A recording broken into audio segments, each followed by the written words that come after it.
Sud Radio, Osez entreprendre, Thomas Binet.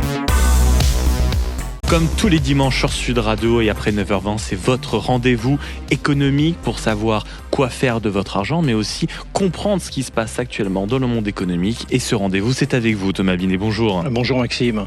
Au programme d'Oser entreprendre ce matin, mon cher Thomas. Eh bien, je vais vous raconter l'histoire d'une marque iconique, c'est Haribo. Et Bien il est là à sûr. l'origine, vous connaissez Haribo, c'est beau la vie, bien sûr. Bah pour voilà, les grands le et les slogan petits, mythique. évidemment. Et je vais vous raconter également une autre histoire, et c'est avec son fondateur, Vincent Chabert. Il est cofondateur et président de Tut Tut, le leader du co-transportage. Il est à l'origine d'une très belle success story. Et pourtant, rien n'était gagné au lancement. Il va nous expliquer ça dans un instant. Et nous allons parler du nerf de la guerre pour les entreprises, leur financement. Et c'est avec Benjamin Watine, notre consultant entrepreneurial. Et c'est dans un instant. Éco-réseau Business, le magazine de référence pour entreprendre, présente Sud Radio, Osez entreprendre, la saga des entreprises. Alors mon cher Thomas, ce matin, comment résister à l'histoire que vous voulez nous raconter ? On parle d'un petit truc sucré qu'on appelle un bonbon et qui fait fondre absolument toutes les générations, d'où le slogan qui résonne déjà dans toutes les têtes, mais accessoirement aussi d'un empire sucré, né en Allemagne, on parle évidemment d'Haribo, et à l'origine, c'était quoi ? Eh bien Maxime, tout commence en 1920 à Bonn, en Allemagne, quand Hans Riegel, un modeste confiseur, fonde Haribo, contraction de Hans, de Riegel et de Bonn. À l'époque, il travaille seul dans sa cuisine avec un sac de sucre, un tabouret et un rouleau. 2 ans plus tard, il crée une friandise devenue culte, l'ours dansant, ancêtre de nos fameux, ça vous rappelle des choses, ours d'or. Une idée toute simple, inspirée des spectacles forains, mais un carton immédiat auprès des enfants.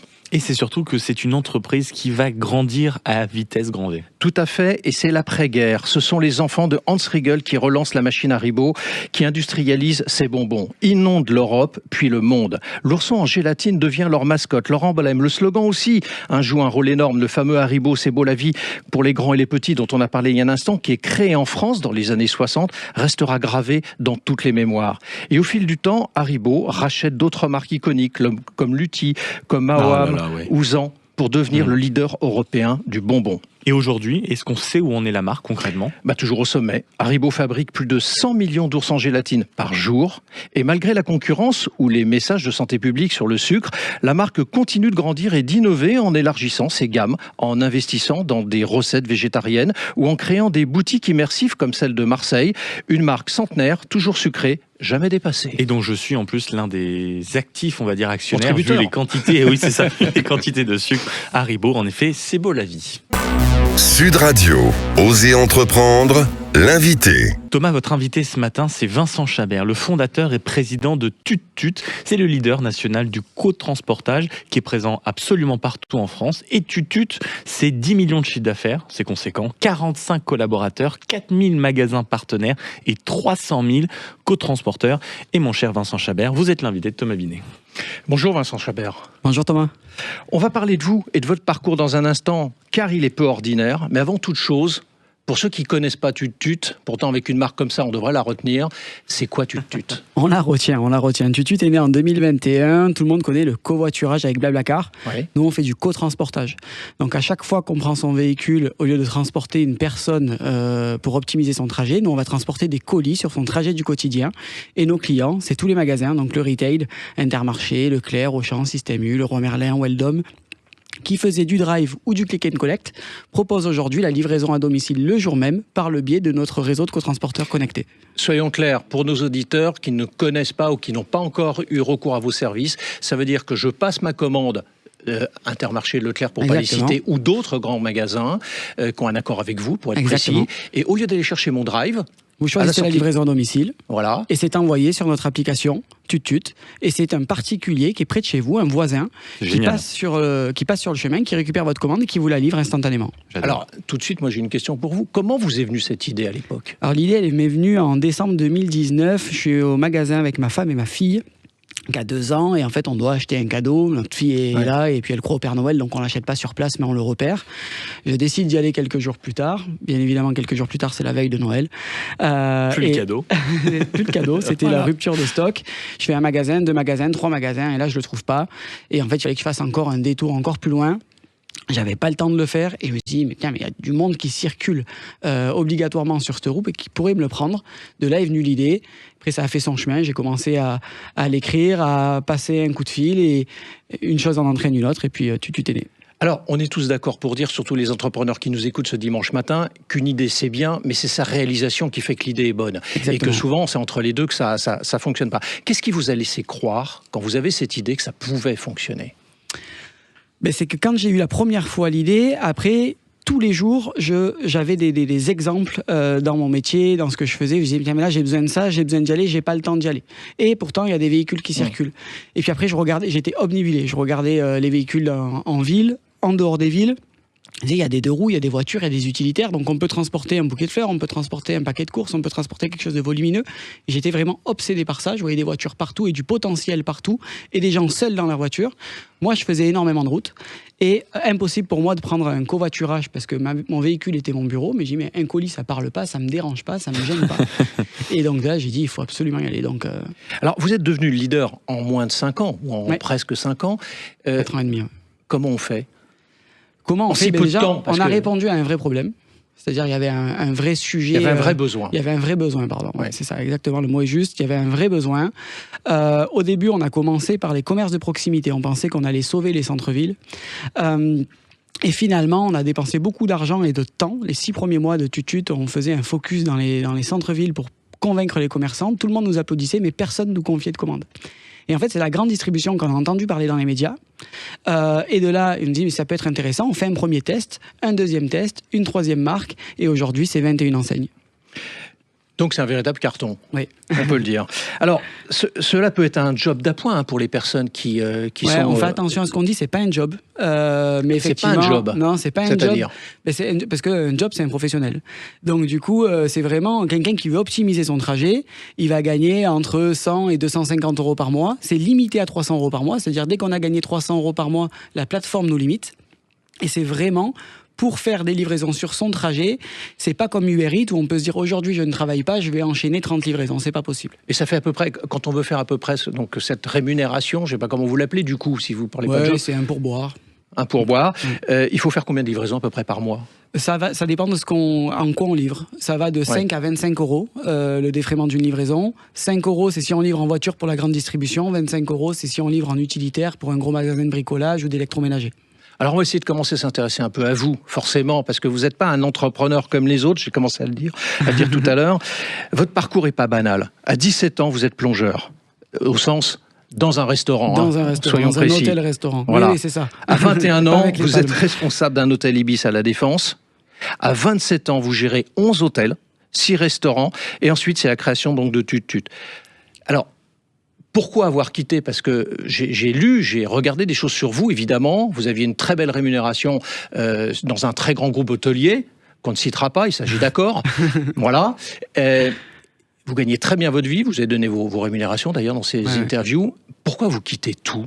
Parce que quelque part, votre chemin était tracé. Oui, non, mais c'est ça, c'était tout tracé. J'étais directeur des opérations et je travaillais avec un directeur général et directement après la présidente de la holding privée de ce groupe-là. Et donc, ma place, elle était toute faite. Et donc, après, c'est pareil, on monte en rémunération. Et en fait, c'était à la fois l'excitation et le piège.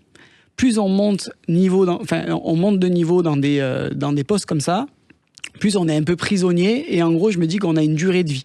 Moi je le vivais, j'avais 27 ans, il m'arrivait de devoir licencier des directeurs qui avaient 55, 56, 58 ans et qui m'ont dit, une fois il y en a un qui m'a dit, moi aussi j'ai eu mes heures de gloire. Et ça m'avait un peu marqué et je me dis, bon, on a tous une durée de vie et j'ai bien réussi dans ce truc-là, je sais ce que je vaux dans le travail, donc pourquoi pas me lancer moi-même et faire ma propre réussite. Alors, si on vous écoute maintenant et qu'on ne sait pas toute l'histoire, on a l'impression que tout s'est bien passé. Et pour autant, on va en parler. C'est plutôt une galère au début. Bien sûr. C'est une galère. Vous hypothéquez votre maison, vous mettez beaucoup d'argent sur la table. À ce moment-là, vous devenez papa pour la 2e fois. Exactement. Et là, vous posez quand même la question de savoir dans quelle galère vous avez emmené votre famille. C'est exactement ça. Oui. Quelques mois après le lancement, ma fille est née 1 semaine après le lancement de Tutut. 3 mois après le lancement de Tutut, on était sur la mauvaise cible avec les commerces de proximité. On se retrouvait déjà à court de cash et sans chiffre d'affaires. Donc il a vite fallu s'intéresser à comment on fait une levée de fonds, Et là, Oui, c'est vrai qu'on rentre à la maison, on se dit, mais dans quoi j'ai mis ma famille, quoi. Oui, parce que donnons des chiffres, soyons très précis. Dimanche matin, vous faites 18 000 € de chiffre d'affaires, ça va faire réagir notre chroniqueur, et 500 000 € de pertes. Exactement. Ça, c'est de la gestion. Comme dirait l'autre, les calculs sont pas bons. C'est ça. Donc oui, effectivement, les calculs sont pas bons. Alors après, de faire de la perte en start-up, c'est pas grave. On regarde la croissance. Mais il faut pivoter très vite quand Exactement. En tout cas, il faut réagir. C'est vrai qu'une première année, 19 000 € de chiffre d'affaires, alors que je pensais faire 2 millions. Il y avait un problème. Donc, heureusement, on a vite changé. D'ailleurs, on est passé de 19 000 à 600 000, de 600 000 à 2 millions, de 2 à 4 et de 4 à 10. Donc, il faut être très résilient. Il faut être très résilient, il ne faut jamais lâcher, il ne faut jamais douter. Aux entrepreneurs, j'aime bien dire, ceux que j'accompagne, n'ayez pas de plan B, parce que d'avoir un plan B, c'est la meilleure façon de ne pas faire le plan A. Donc, il faut être focus et jamais rien lâcher, parce qu'il y a toujours une issue.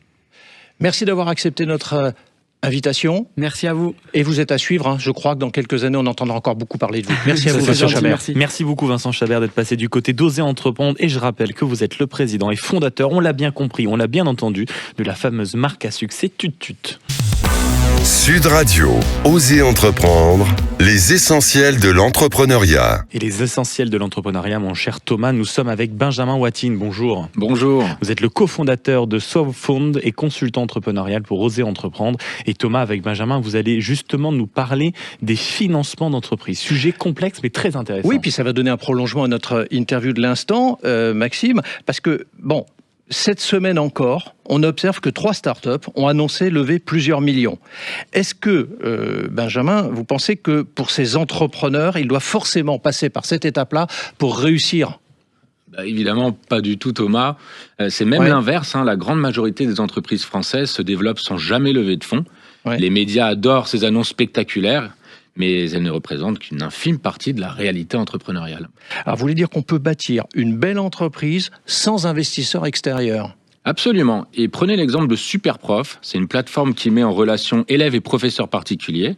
Lancée en 2013, elle emploie aujourd'hui 200 personnes dans 38 pays avec 20 millions de professeurs sans avoir jamais levé un seul centime.